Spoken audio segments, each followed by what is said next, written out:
Hello friends, তোমরা সব কেমন আছো? আশা করি ভালো আছো। পম্পা কিচেন চ্যানেলে তোমাদের সবাইকে ওয়েলকাম জানাই। আবারও তোমাদের সাথে একটা ভিডিও শেয়ার করতে চলে এসেছি। বন্ধুরা দেখো, আজকে বানাবো মিক্স ভেজ পনিরের রেসিপি।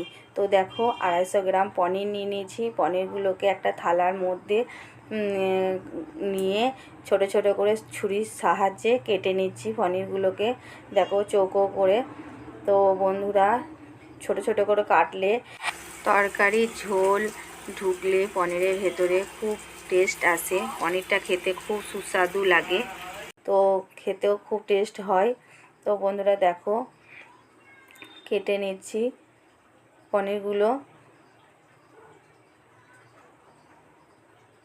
তো বন্ধুরা, আমার এই ভিডিওটি যদি তোমাদের ভালো লেগে থাকে অবশ্যই লাইক করো, শেয়ার করো, কমেন্ট করো আর সাবস্ক্রাইব করতে ভুলো না বন্ধুরা। প্লিজ তোমাদেরকে রিকোয়েস্ট রইল সাবস্ক্রাইব করার, আমি যেন আরও এগিয়ে যেতে পারি। প্লিজ আমাকে একটু সাপোর্ট করো। তো বন্ধুরা দেখো, ফাইনালি পনিরগুলো কাটা হয়ে গেল। আমি একটা ফ্রাই প্যান বসিয়ে নিয়েছি ওভেনের ওপরে। তো দেখো, ফ্রাই প্যানে একটু জল আছে, জলটা ভালোভাবে শুকিয়ে যাক। তারপর আমি তেল দেব। তার আগে আমি একটা পাত্রের মধ্যে লবণ নিয়ে নিয়েছি, ছোটো চামচের 1 চামচ, আর 1 মগ জল ঢেলে নিলাম।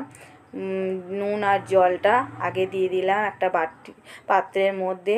তো বন্ধুরা, ফ্রাই প্যানে তেল দিয়ে দিচ্ছি বেশ কিছুটা, বড় চামচের 2-3 চামচ মতো। তো বন্ধুরা দেখো, তেলটা গরম হয়ে এসেছে। তেলের মধ্যে 1/2 চামচ লবণ দিলাম। লবণ দেওয়ার পর দেখো বন্ধুরা, পনিরগুলো দিয়ে দিচ্ছি। পনিরগুলো দিয়ে ভালোভাবে নাড়াচাড়া করে ভেজে নেব।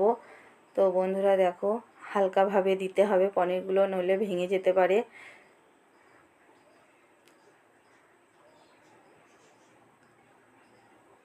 তো বন্ধুরা দেখো, পনিরগুলো দেওয়া হয়ে গেছে। এবার হালকা হালকাভাবে নাড়াচাড়া করে নেব।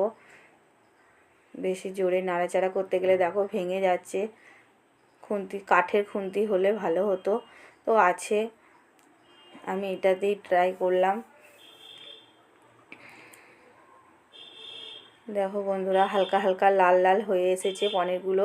এবার আমি ফাইনালি ভালোভাবে ভাজা হয়ে গেছে, এবার আমি নামিয়ে নেব।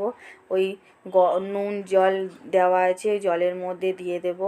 বন্ধুরা, নুন আর জলের মধ্যে দিয়ে পনির যদি ভিজিয়ে রাখা হয়, পনির খেতে খুব সুস্বাদু হয় আর খুব নরম হয়। আরও পনির তো এমনই নরম, তার থেকে আরও নরম হয়, খেতে খুব অসাধারণ লাগে।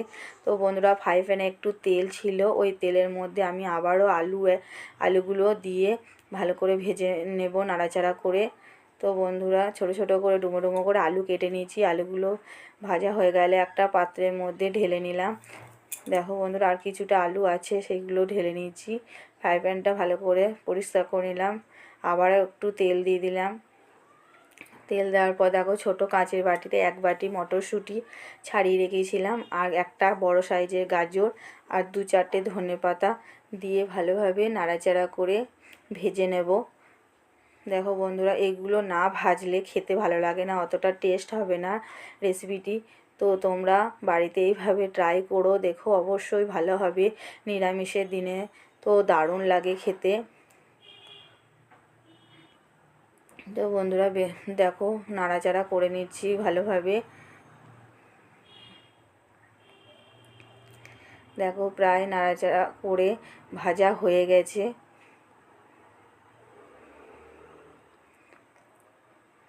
তো বন্ধুরা, বেশিক্ষণ ভাজবো না। মটরশুঁটির গায়ে একটু লালচে লালচে ভাব আসলে আমি নামিয়ে দেব। দেখো বন্ধুরা, লালচে লালচে ভাব এসে গেছে হালকা হালকা। এবার আমি নামিয়ে দেব, একটা পাত্রের মধ্যে ঢেলে নিলাম। তো বন্ধুরা, ফ্রাই প্যানটা ভালোভাবে পরিষ্কার করে নেব। দেখো, পরিষ্কার করে নেওয়া হয়ে গেছে। আবারও তেল দিচ্ছি অল্প করে। আগে এগুলো ভাজা আছে, তার জন্য আর বেশি তেল দেব না, অল্প তেল দিলাম। তেলের ওপর 1 ফোড়নে দিলাম একটা শুকনো লঙ্কা, একটা তেজপাতা, 3টে গোটা, 4টে এলাচ আর 4টে লবঙ্গ দিয়ে দিলাম। দিয়ে ভালোভাবে নাড়াচাড়া করে নিচ্ছি। ফোড়নটাকে ভালো করে না ভাজলে সেন্ট ছাড়ে না। দেখো বন্ধুরা, এটাতে পোস্ত, কাজু বাদাম আর টমেটো, কাঁচা লঙ্কা দেওয়া আছে। এটাকে ভালোভাবে মিক্স করে বেটে নিয়েছি মিক্সিতে। তো দেখো একটু জল দিয়ে মশলাটা দিয়ে দিলাম তেলের ওপর, দিয়ে ভালোভাবে নাড়াচাড়া করে নিচ্ছি। তো বন্ধুরা নাড়াচাড়া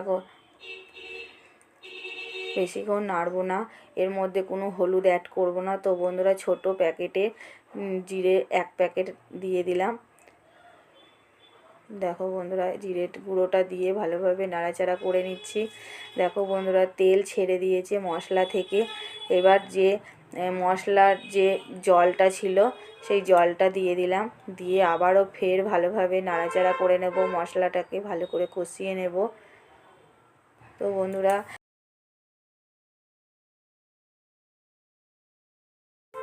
দেখো বন্ধুরা লবণ দিয়ে দিলাম 1 চামচ মতো, 2টো কাঁচা লঙ্কা চেরা। তো বন্ধুরা আমাদের এদিকে প্রচণ্ড হারে গাড়ি যাওয়া আসা করে, তো গাড়ি এত আওয়াজ আসছে, ভয়েস দিতে খুব অসুবিধা হচ্ছে।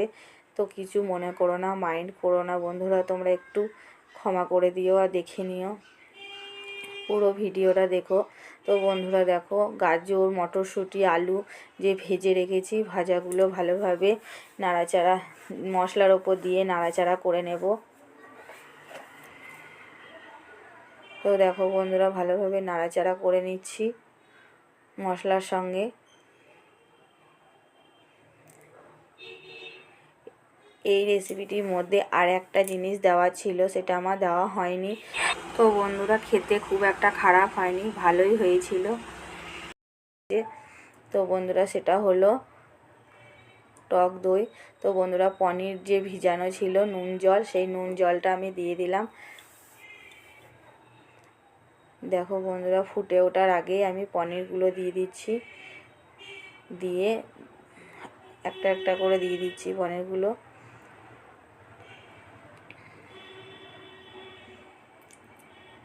আবারও বলছি বন্ধুরা এই রেসিপিতে কোনো আমি হলুদ অ্যাড করব, হলুদ দেব না, সাদা রঙের হবে, তার জন্যে আমি হলুদ দিইনি। তো বন্ধুরা দেখো দিয়ে পনিরগুলো দিয়ে ভালোভাবে ডুবিয়ে দিচ্ছি, ঢাকা চাপা দিয়ে দিয়েছিলাম। দেখো বন্ধুরা অনেকটাই সেদ্ধ হয়ে এসেছে। নামাবার আগে একটু গরম মশলা দিয়ে দিলাম, গরম মশলা দিয়ে আবারও নাড়াচাড়া করে নেব। বেশি ঝোল করব না, একটু গায়ে গায়ে করে নেব। তো বন্ধুরা দেখো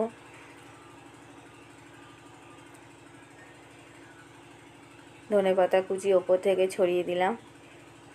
তো বন্ধুরা রেসিপিটি খুব ভালো হয়েছিল, খেতে অসাধারণ হয়েছিল। তোমরাও বাড়িতে এইভাবে ট্রাই করো, আবারও বলছি খুব ভালো লাগবে খেতে। যদি ভালো লেগে থাকে অবশ্যই কমেন্টের মাধ্যমে জানিও। তোমরা সবাই ভালো থেকো, সুস্থ থেকো। আমার গরম গরম তৈরি হয়ে গেল ভেজ পনির রেসিপি। তো আবার দেখা হবে অন্য কোনো ভিডিওয়, নতুন নতুন ভিডিও নিয়ে তোমাদের সাথে হাজির হব। নমস্কার বন্ধুরা।